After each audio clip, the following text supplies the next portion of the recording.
your situation, that also supports as well. Yeah. I know you all out there giving out virtual high fives and everything else. So put them in the comments. We want to hear it. Who we have next, Dimitri? That's all for the challenges and triumphs. Let's go ahead and talk about. CC got her hand up. Come on. Okay, listen, y'all. Hey, feel free if it's a silent moment, unmute and just jump in there. I got you. This is y'all live. Go ahead, do it, CC. I got you. I wasn't gonna share this, but I gotta share this one. So back when I was teaching a predominantly white school, and this was back. I used to have an afro. I'm locked down now. Y'all can't see it so long right now, but I come to the school and I have my natural hair and it's picked out. Y'all, it's blow dried as in an afro. And the assistant principal, she looks at me and she says, "What are you gonna wear your hair like that?" And I'm looking like, whoa, so I didn't even say anything. Like, this is when I first got I was at the middle school when I first got to the high school, so she didn't know me.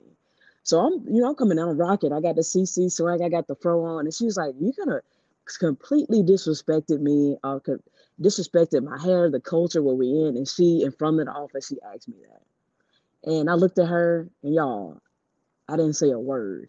I was the only Black young teacher that was in that school. Well, definitely with natural hair like that. And how I overcame that, I just looked at her. I didn't say a word. And y'all, the next day, guess what? I blow dried it and picked it out and made it even bigger. I changed my Twitter account to the Afro Codes. Like, I embraced it.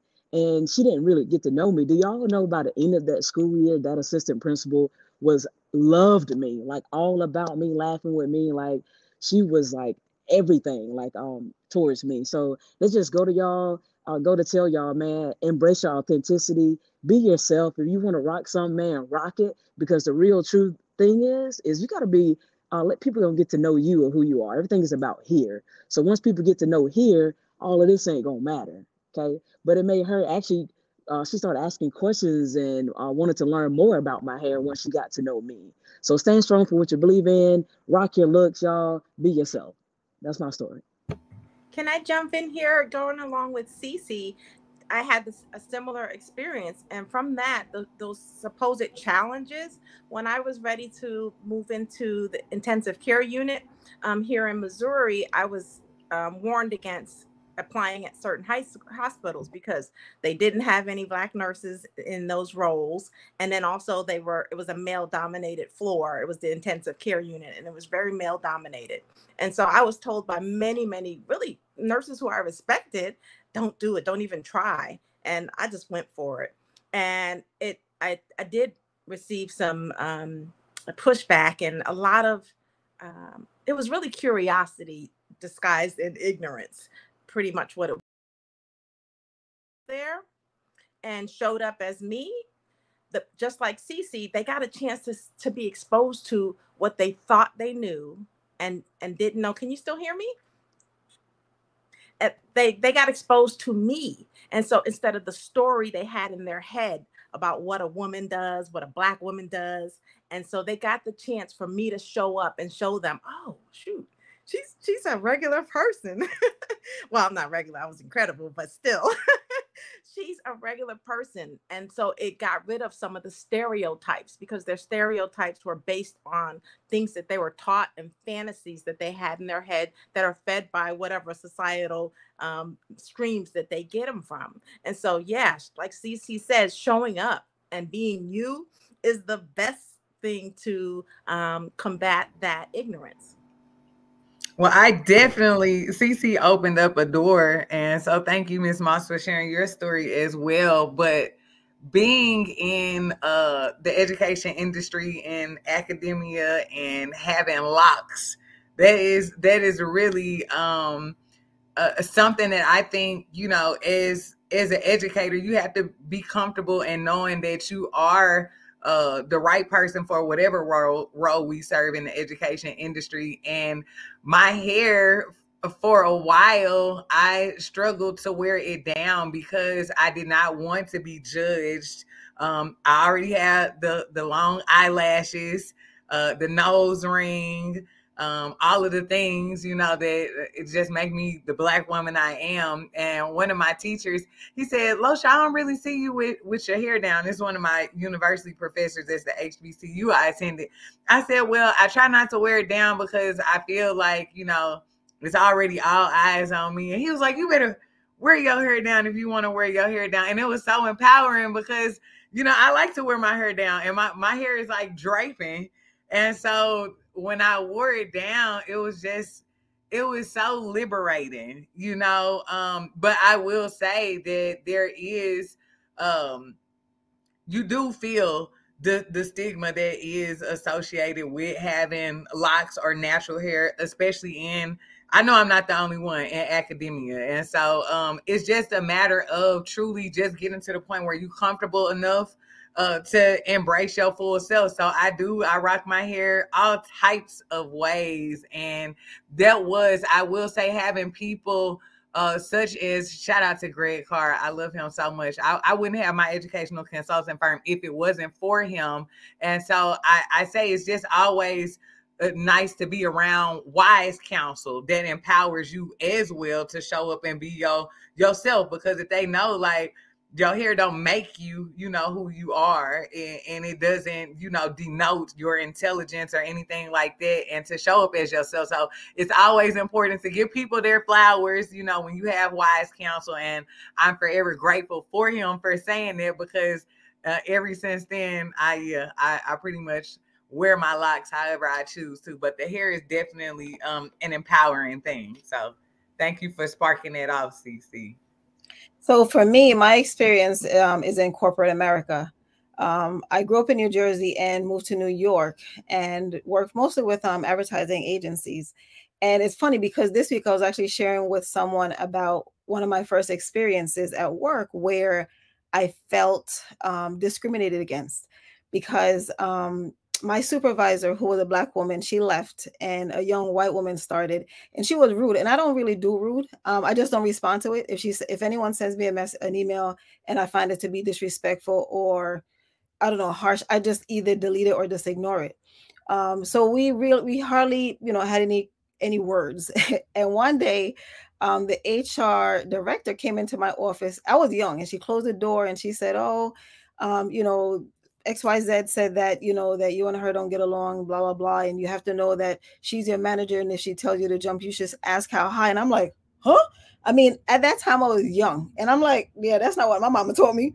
And, you know, my God was with me, because just earlier that week, I went for an interview, and I was told that they liked me.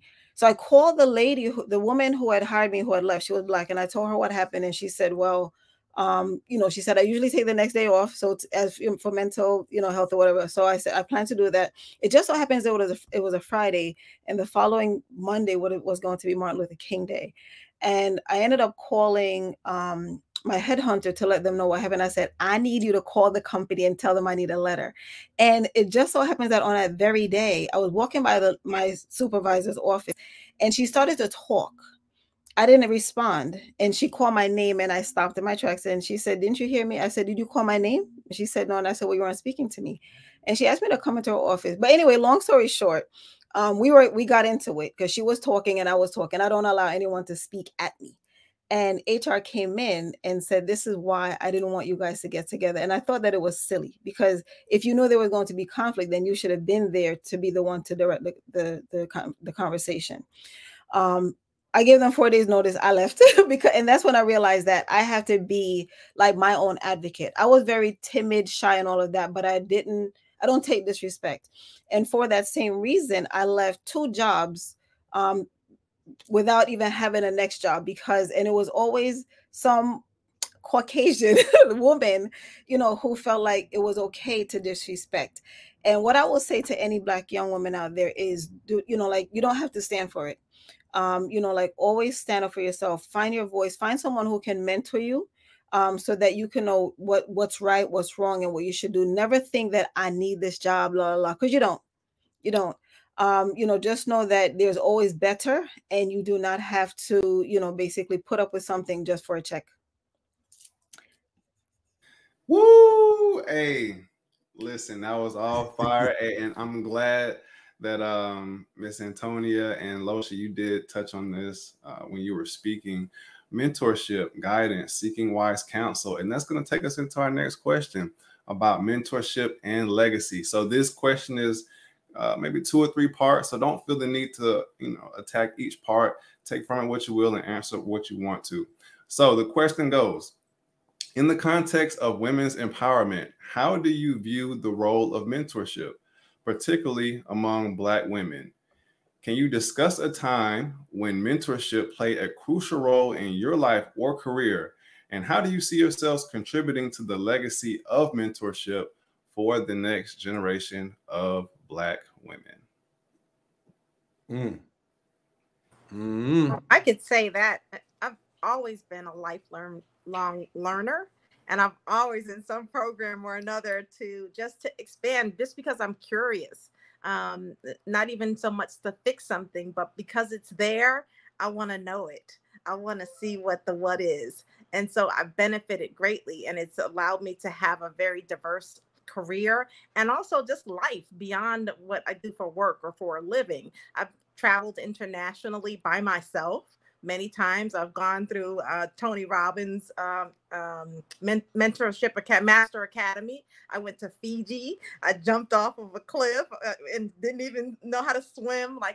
Mentorship gave me wings when I didn't even know how to fly.